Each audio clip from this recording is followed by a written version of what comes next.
Hey all, this is Jay with Legendary Approach, and here is a warrior how-to PvP video to help you initially set up your warrior and be able to go to town topping charts.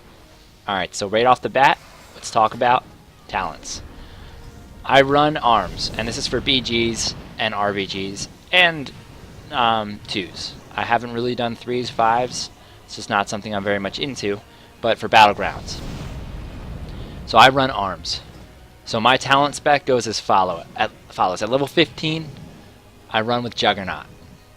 I find that the charge every 12 seconds gives me a huge benefit. I hear that double time is just as good given different situations. But I run with Juggernaut. 30. Second Wind. I feel that Second Wind gives you enough carry in different situations to make it far superior to anything else right now. Level 45, Staggering Shout, Piercing Howl, and Disrupting Shout are all great talents, but right now I'm running with Staggering Shout. The reason is because these talents tend to change based on the battleground that you're in, and you should get into the habit of changing your spec based on the battleground you're in. So I'm currently in Staggering Shout. It's useless by itself. You need to have some type of snare.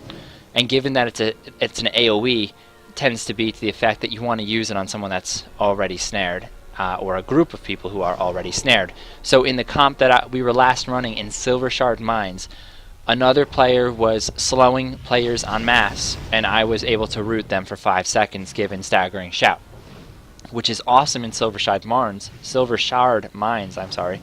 because it gives you the ability to keep people out of the cart circle, which is far superior to just battling and doing damage. You want to keep them out of that circle.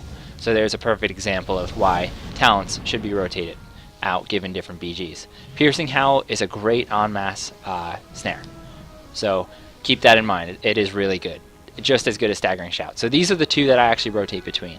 Disrupting Shout is awesome too, and if you feel it's good with your play style, that's awesome too. I don't tend to see a mass disrupt as being viable given everyone is on probably a different cast time, but there are times where I'm sure it's amazing. Level 60. I've seen Dragon Roar do good things, but I haven't seen it in a while. Shockwave is an awesome peel, and if you hit 3 or more targets, it affects the cooldown, allowing you to run it again, giving you another stun and more damage. Bladestorm, however, with the fact that it helps break certain abilities, you're not able to be stunned, you can't be stopped. It's a great damage output as well. Plus you can continue to dodge, block, parry, and you can still shout, so you can still use Intimidating Shout while it's up. Not that you would want to, because you want to keep people close to you. It's an awesome ability, and in my opinion, far superior to the rest. So I would go with Bladestorm, and I'll tell you why it matters with the level 90 talent in a second. Level 75 talent, like I said, last one I was in, it was a group run right at Battleground, so I have Mass Spell Reflect for the help that I can provide to other teammates. I tend to bounce between Mass Spell Reflect and Vigilance given different situations. Vigilance is awesome for 2s. It allows you, I run with a healer, so it allows me to pop that on the healer and prevent them from going down quick to burst damage, whereas Mass Spell Reflect really provides a much better return with a group. I don't tend to even use Safeguard. Now, the last talent. I don't touch Avatar. This is why. It increases your damage dealt by 20%. But Bloodbath gives you 30%, plus a 50% slow. Now, while this is for 24 seconds, this has a 1-minute cooldown at half the time, in 3 minutes, giving you a little bit more uptime of damage than Avatar does.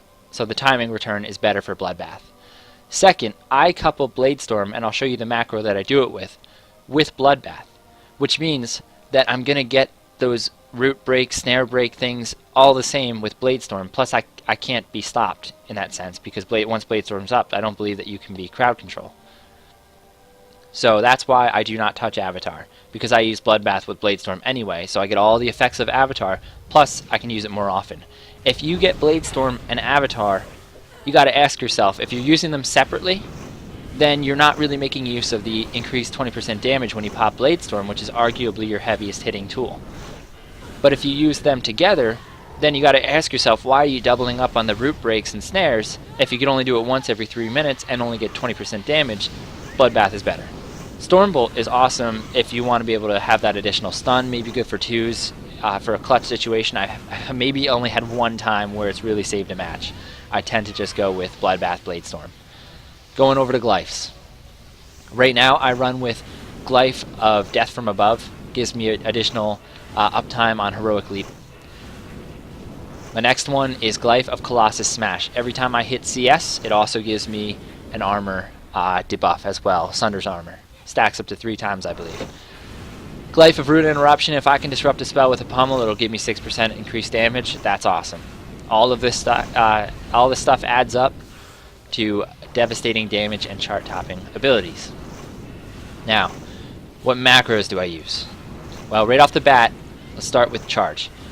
When I use Charge, I've also got Hamstring and Mortal Strike with it, and I will post these macros in the comment section of the video, in the description section. So when I charge, it also hamstrings and Mortal Strikes. I just, hit it a few times to make sure they all fire off. So right there, they're all up.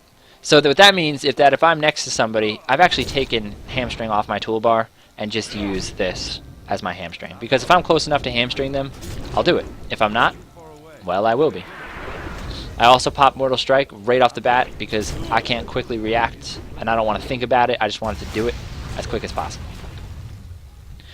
Next, we've got Chain Link Defense. None of that white picket crap. It'll cast Defensive Stance, it'll cast Shield Wall, and Rallying Cry. It will also cancel Bladestorm.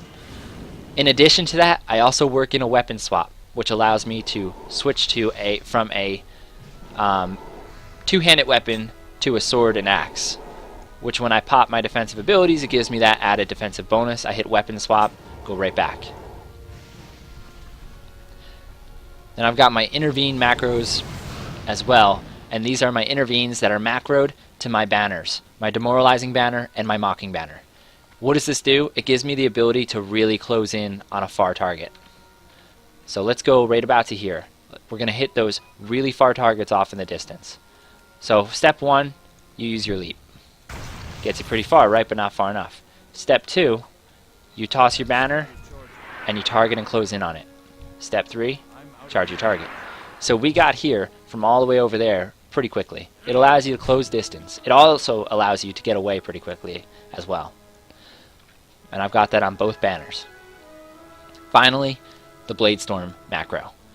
What does Bladestorm do? Well, it casts my Badge of Victory, which gives me the increased strength for 20 seconds. It also drops Skull Banner, Recklessness, Bloodbath, and it will also be used, and I'll actually just show you without even saying it.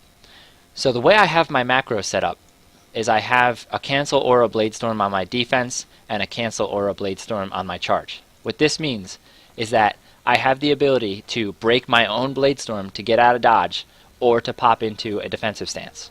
So let's say I am attacking this guy right here, and I'm Bladestorming, and 2 other warriors come in and Bladestorm. Well, for me, it's probably more effective to get the hell out of there. Or I want to pop Shield Wall. So let's say I'm attacking this target, and boom, I pop Bladestorm. But all of a sudden, for some reason, I need to get out of here. But when I charge, it will break my Bladestorm so I can get out. And then I can continue to heroically leap out and get further away, and even intervene if I had to. I also have that set up so that I can pop into defensive as well if I need to cancel my Bladestorm aura. So that's essentially it. For doing damage, I really just Mortal Strike. I keep popping Hamstring, making sure they're close. A lot of people will try to kite, that's why I have that on there. When Colossus smashes up, if I get that proc to launch it again, which see if I will or not, I will not. Alright, well, if I did, I would not use Colossus Smash twice in a row if the debuff for CS is already up. It's more valuable to wait until it drops to pop it up again. Just like that. So it's up there. Let's see if I can get a proc. Come on, RNG. Alright, not going to get it. Fantastic. Well, aside from that, if you get the point, I'll move on. And as you can see, Sunder Armors are applied every time I hit CS, which, as you noticed, I'm not getting a proc and they're still staying up. You have enough time to keep them up, no matter what. If I could just get this damn proc to show. There we go.